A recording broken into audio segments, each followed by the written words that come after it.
प्यारे बच्चों, आज हम देख रहे हैं BCom third year valuation of share corporate accounting का क्वेश्चन नंबर 3। इससे पहले हमने जो क्वेश्चन किए थे वो आप प्ले लिस्ट में देख सकते हैं। इस प्रश्न में दिया हुआ है सनलाइट लिमिटेड के शेयर 31 मार्च 2019 को निम्न प्रकार से हैं। इसमें 30,000 इक्विटी शेयर हैं, 20 ईच फुल्ली पेड अप। ठीक है। फिर 25,000 इक्विटी शेयर और हैं, 20 ईच है पर 8 पेड अप है। क्लियर। फिर आपके 15,000 इक्विटी शेयर है, 10 रुपीज है, फुल्ली पेड अप है। और 10,000 इक्विटी शेयर और हैं जो 10 रुपीज 5 पेड अप है। तो ये हमारी फोर्थ कंडीशन हो गई जो हमने रूल्स में सीखी थी कि जब अंकित मूल्य भी अलग अलग हो और पेड अप वैल्यू भी अलग अलग हो, और ऐसी स्थिति में आपको क्या कैलकुलेट करना हो, वैल्यूएशन ऑफ शेयर करना हो, तो नेट एसेट्स मेथड को फॉलो करते हैं। और नेट एसेट्स में भी इसमें क्या होता है, वैल्यू ऑफ ₹1, 1 रुपए की वैल्यू कैलकुलेट करते हैं, वो वाला ये पार्ट है। तो आप यहाँ पे चाहें तो लिख सकते हैं रूल फोर्थ। चौथा जो रूल था ना, जिसमें अंकित मूल्य भी अलग अलग हो और पेड अप भी अलग अलग हो, उसके हिसाब से आप देख सकते हैं जो चौथा फॉर्मूला हमने लिखा था इक्विटी शेयर के नाम में। जनरल रिजर्व दे रखा है, प्रॉफिट एंड लॉस है, क्रेडिटर है। तो इसमें ये जो लाइबिलिटी है वो केवल एक क्रेडिटर ही दिखाई दे रही है, रिजर्व लाइबिलिटी में नहीं आता, पी एंड एल लाइबिलिटी में नहीं आता। इधर एसेट्स में इतनी सारी एसेट्स दे रखी हैं, goodwill, building, machine, investment, stock, debtor, BR, bank and share issue expenses. केवल ये एक ऐसा है जिसको हम नहीं लेते, ये फिक्टिशियस एसेट्स होता है। पिछले लगभग इतने चैप्टर हमने पढ़े, हर बार ये बात अब अपने को याद हो गई है कि इस चीज को नहीं लेना। आगे लिखता है the goodwill is valued at 15,000। तो ऊपर जो बैलेंस शीट में ये जो गुडविल दे रखी है, ये नहीं लेना है, अपने को ये वाला लेना है। बिल्डिंग 12 लाख, तो इसमें बिल्डिंग 6 लाख लिखी हुई थी, हमें वो नहीं लेना है, ये लेना है, तो ये आप क्रॉस लगा सकते हैं। मशीन 3 लाख, तो मशीन ये नहीं लेना है, ये लेना है। इन्वेस्टमेंट 35,000, ये लेना है, ये नहीं लेना है। स्टॉक 2,50,000, तो स्टॉक आपके ये था, ये नहीं लेना है, ये वाला लेना है। और डेटर ये आपके इसमें 1,50 दे रखा है, ये नहीं लेना है, ये लेना है। तो जितने भी रीवैल्यूड प्राइस होती हैं वो ही ली जाती है, मूल रूप से बात इतनी सी है। अब जो बच गए वो लेने हैं, लेकिन बुक वैल्यू से ही उनको ले लेंगे। ठीक है, ये बात। क्रॉस केवल हमने इस पे लगाया है, इसको नहीं लेना है, बाकी इनमें जो क्रॉस लगाया है उनको रीवैल्यू लेना है। क्लियर। और जो रीवैल्यू नहीं है, जैसे ये 50,000 है, बिल्स रिसीवेबल, ये एज इट इज लिखना है। बैंक है तो ये एज इट इज लिखना है। ठीक है, ये बात। आगे लिखता है आपको प्रत्येक प्रकार के इक्विटी अंश का आंतरिक मूल्य ज्ञात करना है, इंट्रेंसिक वैल्यू। तो ये जो इंट्रेंसिक वैल्यू शब्द है ना, ये नेट एसेट्स मेथड ही है। कौन सी मेथड कहलाती है? Net assets method. तो इसको नेट एसेट्स मेथड के बेस पर इस प्रश्न को सॉल्व किया जाएगा। ठीक है प्यारे बच्चों, स्टार्ट करें। सबसे पहले इस क्वेश्चन नंबर 3 में आंसर में हमें लिखना है first calculation, computation of net assets. सबसे पहले अपने को नेट एसेट्स कैलकुलेट करनी है, और नेट एसेट्स में आप यहाँ पे जो बेसिक फॉर्मूला है वो है all assets minus outsider liability. ये तो इसका बेसिक फॉर्मूला है, अब इंडिविजुअली हम इसको करेंगे। तो सबसे पहले हमें लिखना है, एक एक करके लेना है। गुडविल,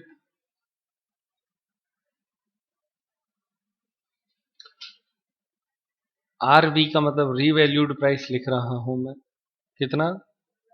15,000।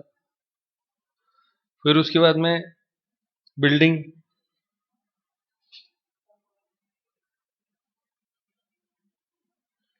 ये भी रीवैल्यू प्राइस लिखना है, कितना है? 12 लाख। फिर उसके बाद में मशीन, ये भी रीवैल्यू है, कितना है?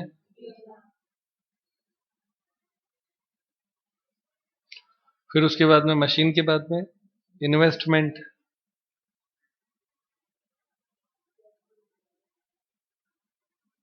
ये भी रीवैल्यू है, कितना है 35,000, 35,000। फिर उसके बाद में स्टॉक, ये भी रीवैल्यू है, कितना है 2,50,000, 2,50,000। फिर उसके बाद में स्टॉक के बाद में डेटर, ये रीवैल्यू है या बुक वैल्यू है? रीवैल्यू है, कितना है 1,40,000। और फिर डेटर के बाद में BR कितना है, ये बुक वैल्यू से ले रहे हैं क्या?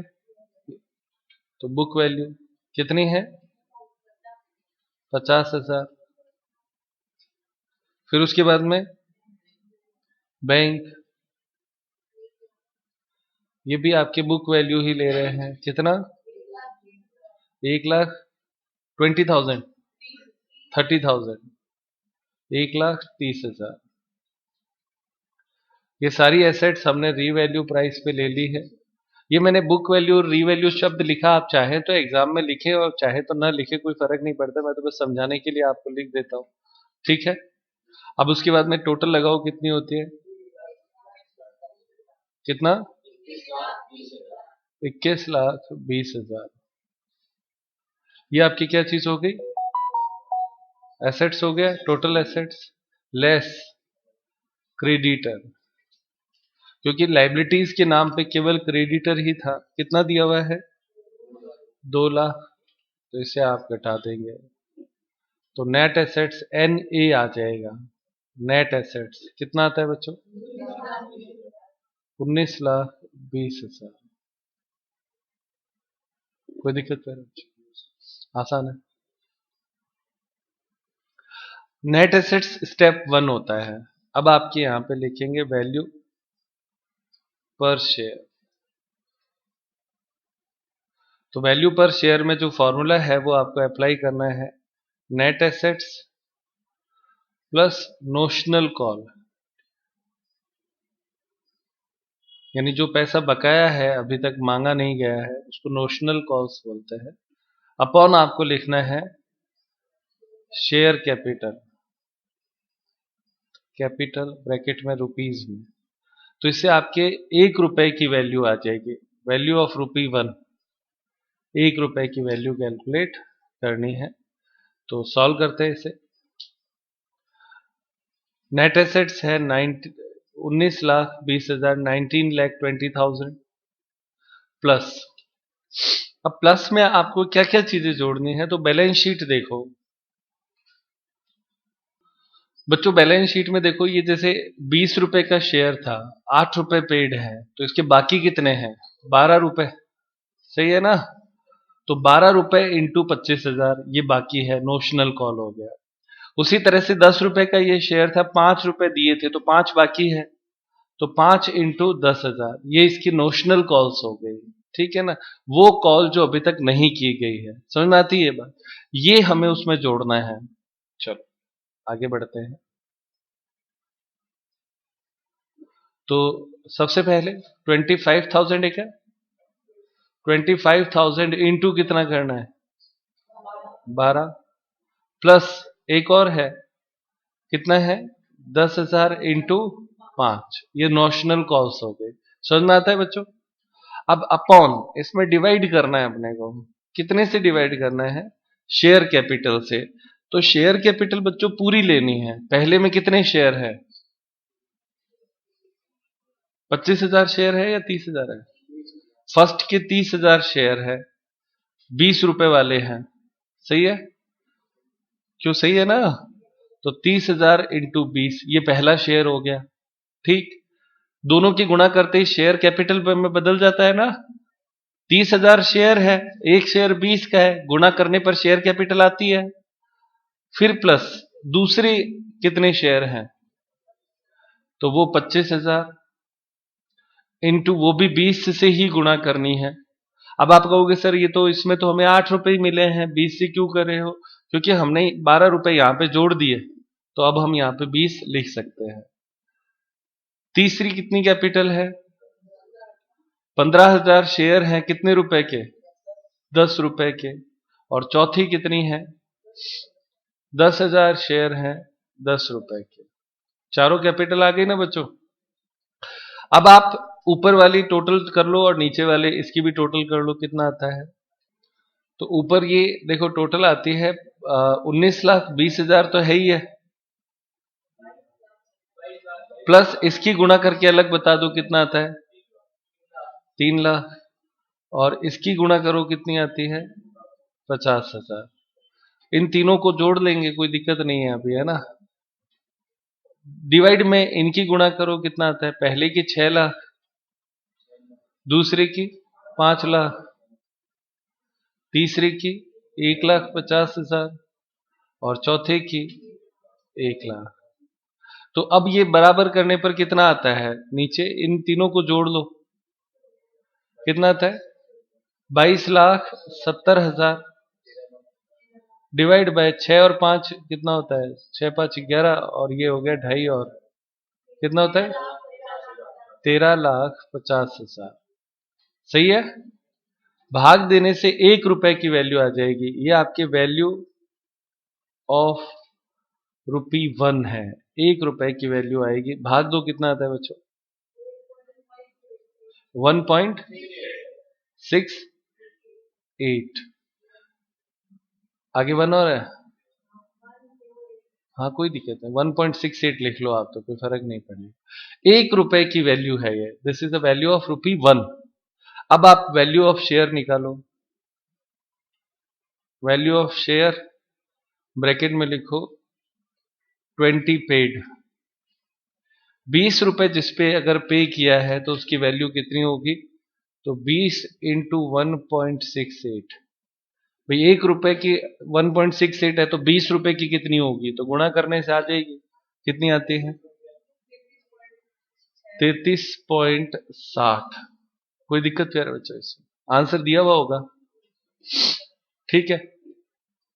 अगला वैल्यू ऑफ रुपीज कितना पेड है, 8 रुपीज पेड, सही है ना। तो 8 रुपीज पेड में वैल्यू कितनी होगी, जो 20 रुपए की वैल्यू आई थी ना 33.60, इसमें से कितने रुपए बकाया थे वो घटा दो खाली। तो 12 रुपए घटाओ कितने आते हैं, 21.60। ये दोनों ही शेयर कौन से थे, ये भी 20 रुपए वाला शेयर था और ये भी 20 रुपए वाला शेयर था, पर इसमें 8 रुपए दिए थे, 12 रुपए नहीं दिए, तो इसलिए इसकी वैल्यू 33.60 में से 12 रुपए घटाकर निकालनी पड़ेगी। ये इंपॉर्टेंट पॉइंट है, याद रखना है। क्लियर। आगे वैल्यू ऑफ शेयर ब्रैकेट में लिख दो 10 पेड। तो इसमें आपके 10 रुपए इंटू 1.68 गुणा करने पर 16.80 आता है। ये हो गया पहला। अब दूसरा एक और शेयर है जो है तो 10 रुपए का ही, पर उसमें 5 पेड है, सही है ना। तो बकाया कितना हो गया, 5 रुपए। तो फुल की वैल्यू है 16.80, उसमें से आप 5 रुपए घटा दो तो उसकी वैल्यू आ जाएगी 11.80। ये आपके चारों आंसर किताब के अनुसार आ गए। कोई दिक्कत कर रहे, आसान है।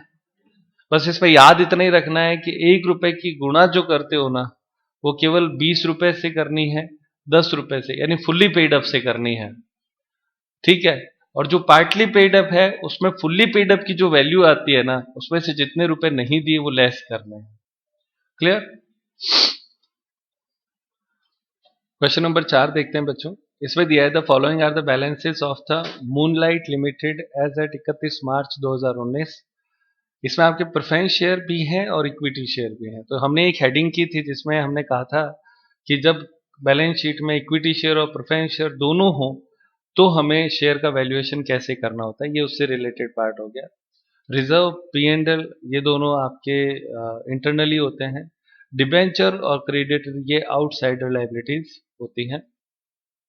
उसके बाद में आपको goodwill, investment, stock, debtor, cash दे रखा है, सारी चीजें वैल्यूएशन में लेते हैं। आगे लिखता है चिट्ठी की तिथि को विनियोग का बाजार मूल्य 11,75,000 रुपए था। इस तिथि को ख्याति का मूल्यांकन 5,62,500 था। बच्चों ये दोनों जो है ना, ये और ये दोनों ही आरवी लेना है, ठीक है, री वैल्यू लेना है, तो नीचे दे रखी है। पूर्वाधिकार अंश लाभांश इस तिथि तक चुका दिया गया है, तो पूर्वाधिकार अंश का जो डिविडेंड है वो पेड है, कोई भी एरियर आज की डेट में बाकी नहीं है। आगे निम्नलिखित परिस्थितियों में पूर्वाधिकार और इक्विटी अंश का मूल्य ज्ञात कीजिए। हमें पूर्वाधिकार यानी प्रेफरेंस शेयर और इक्विटी शेयर दोनों की वैल्यू कैलकुलेट करनी है। परिस्थिति देता है जब पूर्वाधिकार अंशों को पूंजी और लाभांश दोनों का ही पूर्वाधिकार हो। ये कंडीशन हमने पढ़ी है, पहली कंडीशन थी ये। और जब पूर्वाधिकार अंशों और इक्विटी अंशों को समापन पर समान माना जाए, यानी कोई भी पूर्वाधिकार नहीं हो, ये पहली कंडीशन थी और ये चौथी कंडीशन। सही है ना? 4 सब फॉर्मूले लिखे थे, तो पहली और चौथी दो तरह के हैं।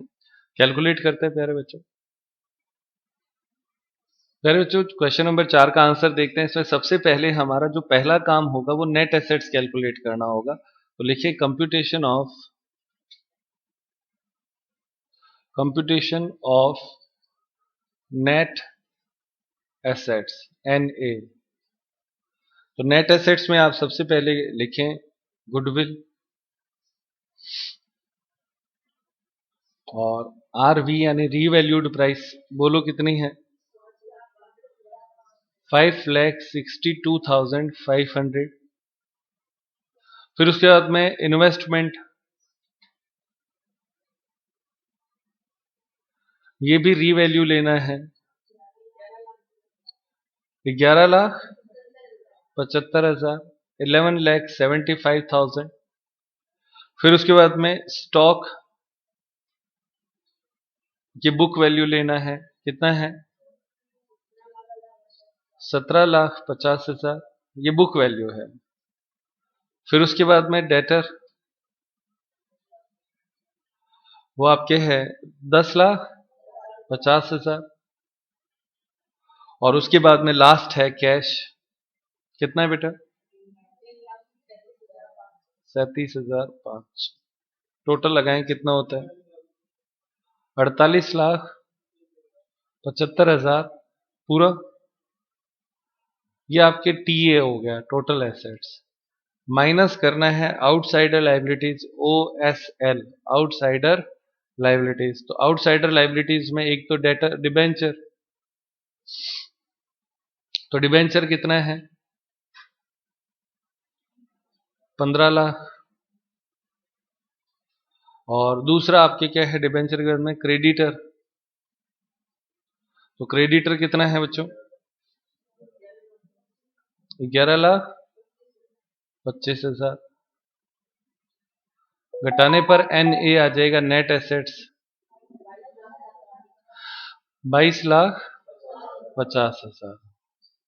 आंसर दिया हुआ है क्या ये आपके 22,50,000 नेट एसेट्स हो गए। पहला काम नेट एसेट्स मेथड में अपने को यही करना होता है। अब आप लिखें पहली परिस्थिति फर्स्ट, और उसका नाम है when preference shares are preferential, when preference shares are preferential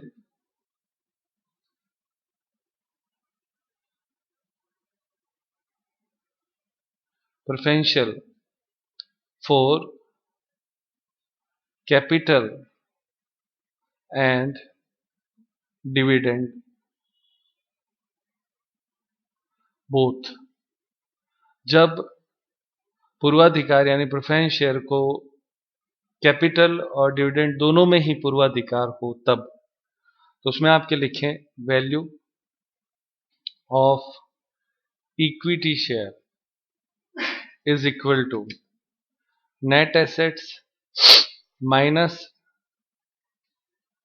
preference share capital minus preference share dividend, bracket में लिख दो बकाया एरियर।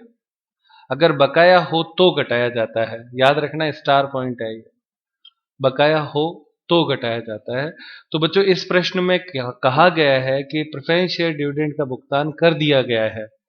पढ़ो एक बार, देखो प्रश्न में, प्रेफरेंस शेयर का डिविडेंड जो है, प्रेफरेंस शेयर डिविडेंड, उसका भुगतान कर दिया गया है, ऐसा लिखा है ना। क्वेश्चन रीड करो, अंडरलाइन करो। तो चूंकि ये प्रेफरेंस शेयर डिविडेंड चुका दिया गया है, इसलिए उसको लेस नहीं करना है। तो इसका मतलब हमें नेट एसेट्स माइनस पीएससी मतलब प्रेफरेंस शेयर कैपिटल ही केवल घटानी है, ये नहीं घटाया जाएगा। अपॉन क्या करना है, नंबर ऑफ इक्विटी शेयर, ये अपने को करना है खाली। तो सॉल्व करें। शेयर इसमें दो तरह के हैं, एक तरीके का है, एक ही है। इक्विटी शेयर तो अकेला ही है, दो नहीं है। तो नेट एसेट्स कितनी है बच्चों, 22,50,000 minus preference share capital balance sheet में देखो कितने की दे रखी है, 5 लाख रुपए की दे रखी है, तो लेस 5 लाख डिवाइड बाय, इसमें भाग देना है नंबर ऑफ इक्विटी शेयर। तो इक्विटी शेयर 2 लाख है, तो नंबर ऑफ इक्विटी शेयर है 2 लाख शेयर हैं, भाग दे दो कितना आता है। हाँ बेटा 8.75, ये आपके वैल्यू ऑफ इक्विटी शेयर हो गई। अब आप लिखें वैल्यू ऑफ प्रेफरेंस शेयर। तो प्रेफरेंस शेयर कितने रुपए का है, हाँ बच्चों, तो उसमें preference share capital upon number of share होता है, फॉर्मूला तो यही है खाली। तो प्रेफरेंस शेयर कैपिटल 5 लाख और नंबर ऑफ शेयर कितने बच्चों, हाँ बेटा 10,000, भाग दे दो 50 रुपए, दोनों की वैल्यू आ गई। और आप देखो 50 रुपए का ही शेयर था, हाँ बोलो। और ये बात मैंने आपको सिखाई है कि प्रेफरेंस शेयर का जो वैल्यू होता है, पर शेयर वैल्यू होता है, वो कितना होता है, उसकी नॉमिनल प्राइस जितना ही होता है। अगर डिविडेंड बाकी होता है तो वो डिविडेंड एक्स्ट्रा और जुड़ जाता है, अदरवाइज प्रेफरेंस शेयर की वैल्यू उसकी नॉमिनल प्राइस जितनी ही होती है, कम ज्यादा नहीं होती है। तो मेन आंसर तो आपका मैं ये मानता हूं जो अपने को कैलकुलेशन से लेना होता है, ये तो दिया वही था 50 रुपए प्रति शेयर। अब सेकंड कंडीशन लिखो, second, when preference share are treated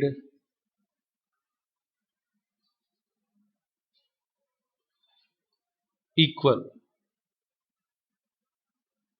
to equity share, यानी जब प्रेफरेंस शेयर को इक्विटी शेयर के समान ही समझा जाए, तो ऐसी स्थिति में आपके प्रेफरेंस शेयर की वैल्यू कितनी होगी और इक्विटी शेयर की वैल्यू कितनी होगी, ये अपने को बताना है। तो दोनों समान हो गए, समान हो गए तो पहले तो ये देखो कि इनकी नॉमिनल प्राइस कितनी कितनी है। तो एक 50 रुपए का है और एक 5 रुपए का है, तो दोनों इक्वल हो गए। तो यहां पे आप लिखे नेट एसेट्स,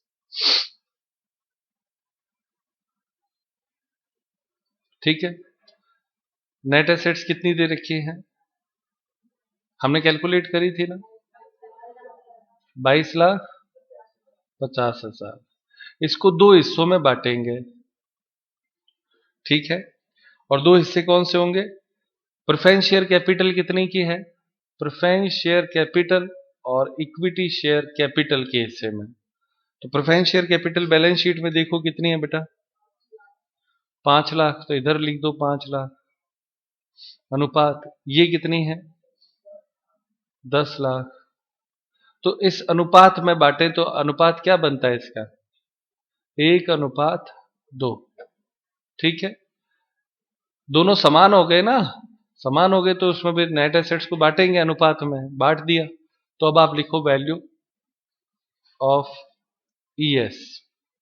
ये बांटना तो बच्चों अमाउंट हमने कैलकुलेट नहीं करी, 22 लाख को 1/3, देखो इसका 1/3 तो इधर हो जाएगा, 1/3 कैसे, अनुपात बटे अनुपातों का योग, और इधर कितना हो जाएगा 2/3। तो इसका कितना आता है पहले का, इसका तो आता है 7,50,000, बॉक्स में बंद कर लो। और इसका कितना आता है 15 लाख। ये नेट एसेट्स में दोनों का हिस्सा आ गया। आसान है ना बच्चों, सही है। अनुपात बनाना कैसे आया, समझ में आता है।